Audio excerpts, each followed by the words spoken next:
Assalamualaikum warahmatullahi wabarakatuh. Perkenalkan, nama saya Era Kusmaningrum, NIM 68, dari Prodi Pendidikan Informatika. Di sini saya akan mengulas kembali materi pengantar pemrograman web. Yang pertama yaitu saya akan menjelaskan tentang internet. Karena internet di sini sedikit banyak berkaitan dengan web. Internet adalah kumpulan dari berbagai jaringan komputer yang saling terkoneksi yang mencakup seluruh dunia. Selanjutnya yaitu pemrograman. Pemrograman adalah proses pembentukan instruksi untuk sebuah program komputer, mulai dari proses menulis, menguji, dan memperbaiki instruksi-instruksi tersebut. Sedangkan web sendiri ini mencakup informasi dalam bentuk tulisan, gambar, video, maupun animasi. Maka dapat disimpulkan, pemrograman web adalah proses pembuatan instruksi untuk menciptakan program atau aplikasi yang dapat diakses dengan internet. Di dalam pemrograman web ini, banyak sekali istilah-istilah yang harus kita ketahui. Yang pertama yaitu istilah protokol. Istilah protokol yaitu software standar untuk mengatur komunikasi jaringan komputer. TCP or IP Transmission Control Protocol merupakan cara standar mempaketkan data komputer sehingga data komputer tersebut dapat dikirim ke komputer yang lain. Selanjutnya yaitu istilah HTTP.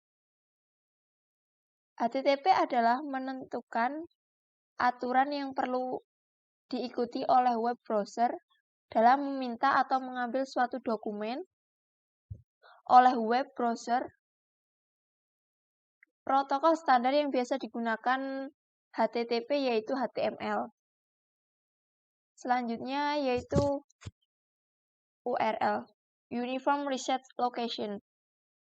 URL ini berfungsi untuk menentukan lokasi informasi pada suatu web server. Selanjutnya yaitu protokol transfer. Protokol transfer yaitu protokol yang digunakan untuk mengirim informasi di internet yang termasuk dari protokol transfer tersebut yaitu HTTP, FTP, Gopher, News NNTP, dan Telnet. Selanjutnya yaitu istilah dari DNS, Domain Name System, adalah suatu sistem penamaan standar komputer-komputer di internet dengan tujuan untuk mempermudah pengelolaan komputer internet. Selanjutnya istilah yang sering di dalam web yaitu website. Website merupakan alat URL yang berfungsi menyimpan data dan informasi berdasarkan topik tertentu. Selanjutnya yaitu web page atau halaman web.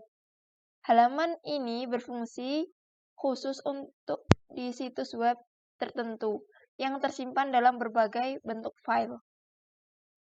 Selanjutnya yaitu homepage. Homepage yaitu sarana untuk memperkenalkan secara singkat isi dari keseluruhan website organisasi atau pribadi tertentu. Selanjutnya yaitu server dan klien. Di dalam web ada istilah server dan klien. Server di sini sebagai penyedia berbagai layanan web, sedangkan klien bertugas mengakses informasi yang tersedia oleh server. Server dan klien merupakan dua sisi yang saling mendukung sehingga internet tetap berjalan. Sisi server berupa web server, misal Apache dan IIS. Sisi klien berupa Opera dan Internet Explorer. Dalam web programming terdapat server-side programming dan client-side programming.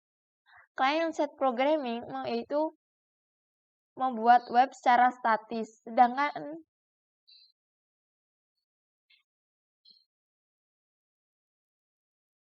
dinamis dapat berupa interaksi dari user, sehingga diperlukan server-side dan client-server programming. Sekian dari saya. Wassalamualaikum warahmatullahi wabarakatuh.